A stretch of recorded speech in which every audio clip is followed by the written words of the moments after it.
ओम श्री हरि मैत्रायणी उपनिषद पंचम प्रपाठकं द्विधा वा एषं आत्मानं बिभर्तेयं यं प्राणो यश्चासावादित्यो अथं द्वौ वा एतवास्तां पंचधांग नामात् सर बहिश्चाहोरात्रे तो व्यावर्तेतं अशो वा आदित्यो बहिरात्मान्तरात्मा प्राणो बहिरात्मा गत्यांतरात्मनानु मीयते गतिरित्येवं हयाहंयं कश्चिद्विद्वान् पहत पापमाध्यक्षो बदात्मनास्तनिष्ठं आवृत्तचक्षुंसो अंतरात्मा गत्यां बहिरात्मनो मीयते गतिरित्येवं हयाहाथस्य एषो अंतरादित्यं हिरण्मयं पुरुषो य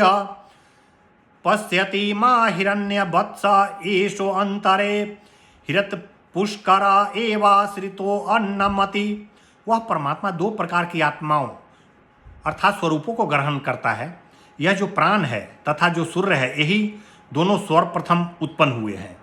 यह सूर्य बाह्य आत्मा है तथा प्राण अंतः की आत्मा है। इसकी गति को देखकर यह अनुमान लगाया जाता है कि यह अंतरात्मा ही है। वेदों में कहा गया है कि यह आत्मा गतिरूप ही है।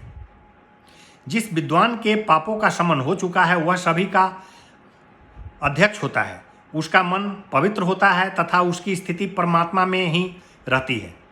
उस विद्वान का ज्ञान चक्षु जागृत हो जाता है तथा वह अंतरात्मा में ही स्थिर रहता है। वह गतिशील होता हुआ बहिर्गमन कर जाता है।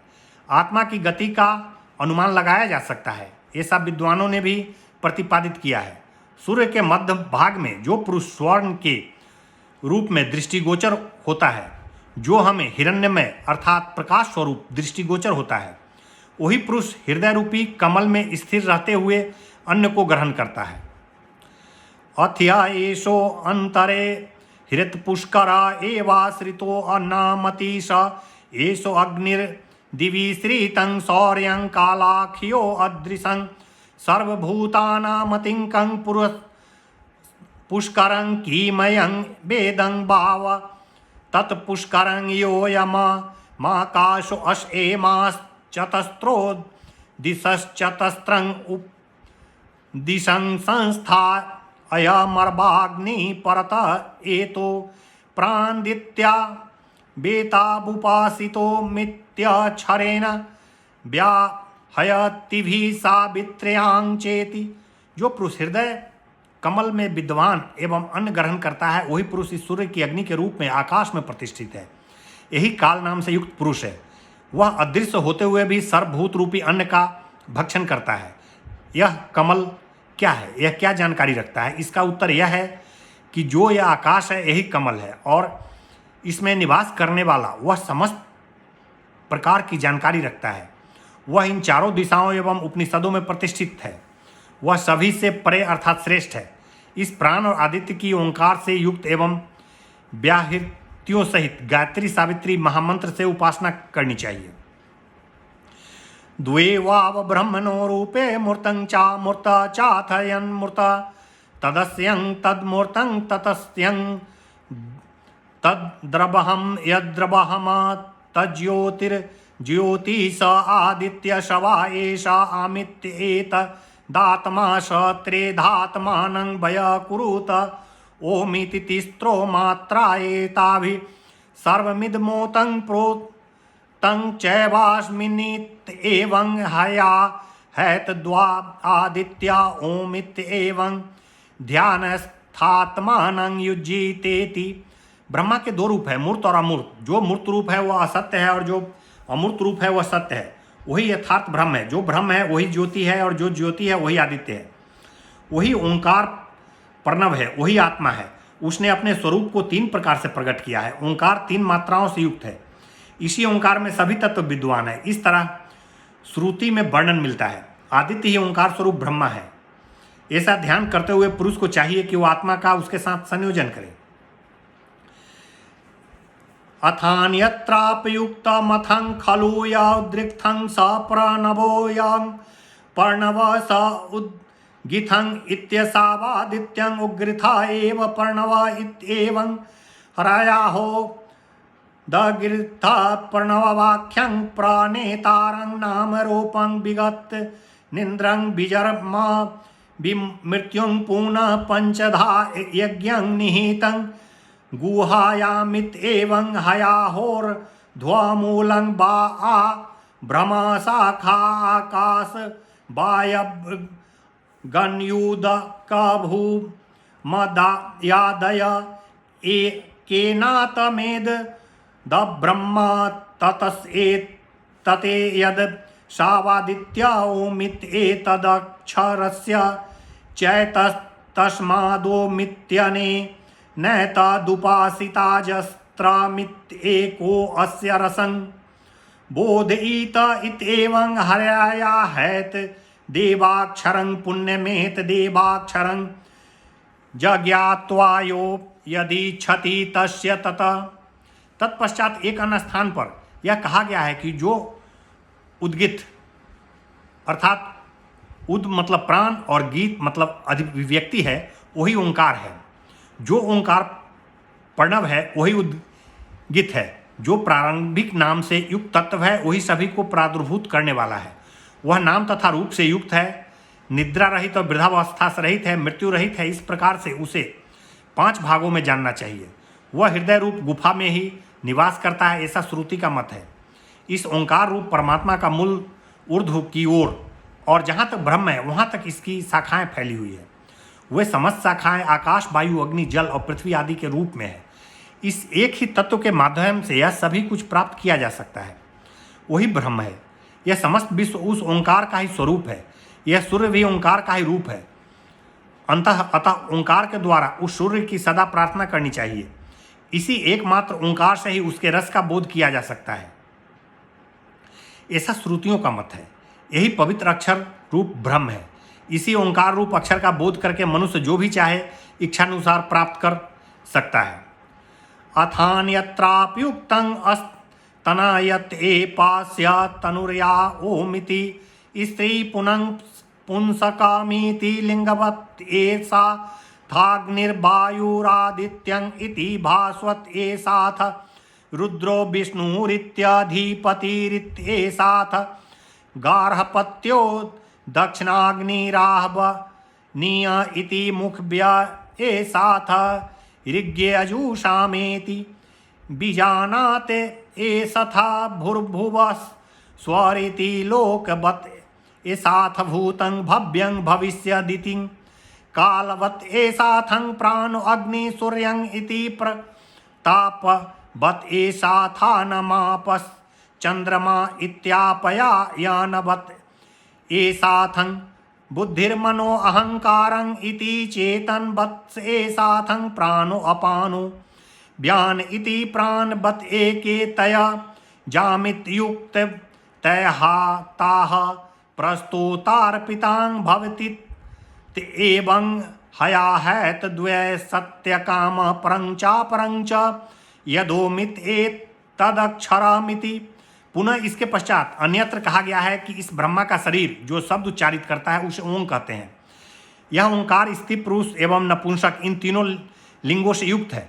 अग्नि, वायु एवं सूर्य के रूप में यह प्रकाश देने वाला है तथा ब्रह्मा, रुद्र, विष्णु के रूप में अधिपति स्वरूप है। गार्हपत्र, दक्षिणाग्नि और आहवनीय यही तीनों अग्नियाँ उसके 3 मुख है तथा ऋग्वेद, यजुर्वेद और सामवेद को भी वह जानने में समर्थ है। भू, भुवः और स्व ये 3 लोक भी इसी के रूप है। उस ओंकार रूप ब्रह्म के भूत, भविष्यत और वर्तमान 3 काल है। प्राण, अग्नि और आदित्य उसके प्रताप हैं। अन्न, जल और चंद्रमा उसके पोषक तत्व हैं। बुद्धि, मन और अहंकार ये तीनों उसकी चेतना है तथा प्राण, अपान एवं व्यान उसके प्राण हैं। ऐसा ही अनेकों ने कहा है। यह स्तुति करने वाला तथा स्वयं अर्पित करने वाला कहा गया है, ऐसा श्रुति का वचन है। हे सत्य कामना वाले, यही ओंकार पर एवं अपर ब्रह्म रूप ब्रह्म है। यह ओंकार ही अक्षर है।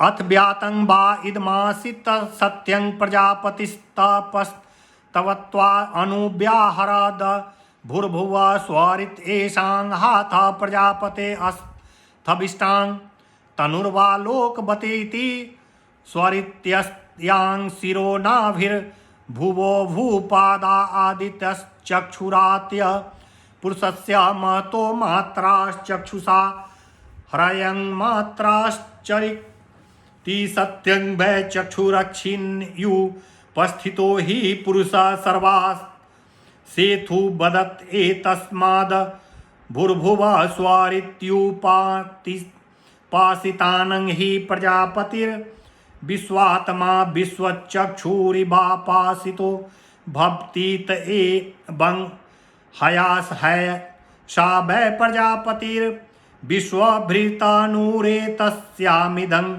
सर्वमन्तर्हितमस्मितं सर्वस्मिन्नेशान्तर्हितेति तस्मादेशोपासितेति। इसके अनंतर इस ओंकार रूप ब्रह्मा ने जो विस्तार किया वही सत्य है। प्रजापति ने कठोर तप करके उन तीनों व्याहृतियों भूवा और स्वा का उच्चारण किया। यही व्याहतियाँ प्रजापति का स्थूल शरीर है। इसका निर्माण लोकों के द्वारा हुआ है। स्व इसका मस्तक है, भूवा नाभि है, भू पैर है और आदित्य उसके नेत्र हैं। यह सब उसके अधीन है। महापुरुषों की ये मात्राएं हैं। यह पुरुष नेत्रों के द्वारा इन मात्राओं में गमन करता है। सत्य ही नेत्र है। नेत्र में स्थिर पुरुष ही सभी पदार्थों के विषय में बतलाता है। अतः भू भुवा और स्व इन विधि के अनुसार ही उपासना करनी चाहिए। अन्न ही प्रजापति है। वह सभी का आत्मा तथा सभी का चक्षु है। वह उपास्त है, ऐसा वेद भी कहते हैं। यह प्रजापति ही समस्त विश्व को धारण करने वाला शरीर है। इसमें वह सभी कुछ स्थिर है तथा वह इन सभी में विद्यमान है। अतः इसी श्रेष्ठ तत्व की उपासना करनी चाहिए। तत्सवितुर्वरेण्यमित्सयो वा आदित्य सविता शवा एवं परावरणाय आत्मका में नेत्यार्हुर्ब्रह्मा वादिनो अथंग भर्गो देवस्य धीमहि सविता वै ते अवस्थितां यो अस्य भर्गकं सच्चितायामित्यावहुर्ब्रह्मा वादिनो अथं धियो यो नः प्रचोदयादिति बुद्धयो वैधीयस्तायो यस्माकं प्रचोदयादित्याहुर्ब्रह्मा वादिनो अथं भर्ग इति यो हवा अस्मिनादित्या निहितस्तारकेन अछिनि चैष भर्गाखयो भाभिर्गतिरस्य हिति भर्गो भर्जति वैश भर्गे इति ब्रह्मवादिनो अथ भर्ग इति भासयमिता लोकानिति रञ्जयति मानि भूतानि गच्छत इति गच्छत्यस्मिना गच्छत्यस्मा इमां प्रजास्तस्मा दभार कत्वार द भर्ग शत्रुना शून्यमानत बात सूर्यं शब्नात् सविता दानादादित्यं पवनात् पाव मानो अथायो यथायनादादित्यं इत्येव हयाः खल्वात्मनात्मा वृताखये सचेता मंता गंता स्रष्टा नंदयिता कर्ता भक्ता रसयिता घ्राता स्पर्शिता च भूविग्रहे सन्निष्ठा इत्येव हयाः यत्र द्वितीभूतं विज्ञानं तत्रं हि शृणोति पश्यति जिघ्रतीति रस्यते चैव स्पर्शयति सर्वमात्मा जानितेति यत्राद्वैतीभूतं विज्ञानं कार्यकारणनिर्मुक्तं विना निर्वचनमनोप्यं निरूपाख्यं किं तद्गं वाच्यं तत्सवितुर्वर्ण्यं। यही उस सविता का प्रकाश है अथवा स्वयं ही आदित्य है और यही समस्त प्राणी समुदाय को उत्पन्न करने वाला सत्ता है। ऐसा जानकर आत्म तत्व की इच्छा रखने वालों को उसी को ग्रहण करने के लिए तत्पर रहना चाहिए। ऐसा ब्रह्म का प्रतिपादन करने वाला कहते हैं। अब भर्गो देवस्य धीमहि इस पद का विवेचन करते हैं। इसके अनुसार क्योंकि वह भर्ग सम्मुख ही उपस्थित रहता है, उसका जो भर्ग है वह बुद्धि ज्ञान को प्राप्त करता रहता है। ब्रह्मवादी प्राय प्रश्न करते रहते हैं कि हम किसका चिंतन करें, तो इसका उत्तर यह है कि हम उस भर्ग शक्ति का ही अध्ययन करें। अब धियो योना प्रचोदयात की विवेचना करते हैं। इसके अनुसार बुद्धि को ही धी कहते हैं, जो हमारी बुद्धि को प्रेरणा प्रदान करता है, सन्मार्ग की ओर उन्मुख करता है, ऐसा ब्रह्मवादी कहते हैं।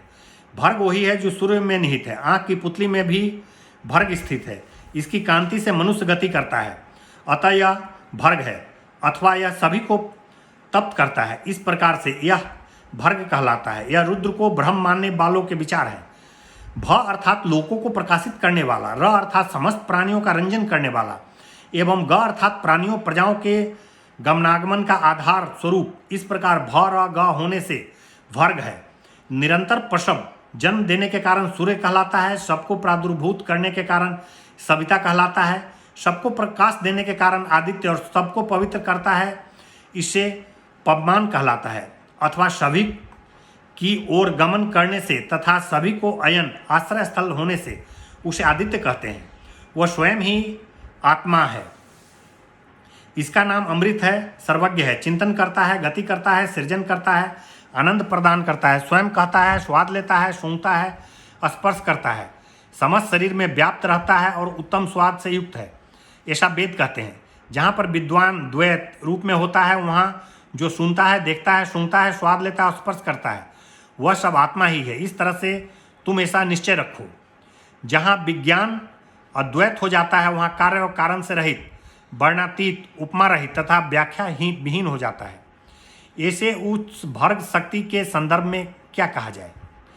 एषा ही खल्बात्मेशानं शंभुर्भवो रुद्रं प्रजापतिर्विश्व सिंहधीर न्यगर्भं सत्यं प्राणहंसं शांतो विष्णुर्नारायणो अर्कं सविधाता धाता सम्राडिन्द्रं इंदुरिति एष तपत्यग्नियां पिहिता सहस्त्राक्षेणं हिरण्यमने एनान्दय नैष भाव विजिज्ञासी तभ्यो अस्य वेष्टयं सर्वभूतोभ्यो अभ्यं दत्वारण्यं गतबाथ बहि कृतेन्द्रियार्थस् व शरीराद् दुपलभते अथैनमिति विश्वरूपं हरितं जात देवसं प्रायनं जयोतिरेकं तपन्तं सहस्ररश्मि सतधा वर्तमान प्राण प्रजानामोद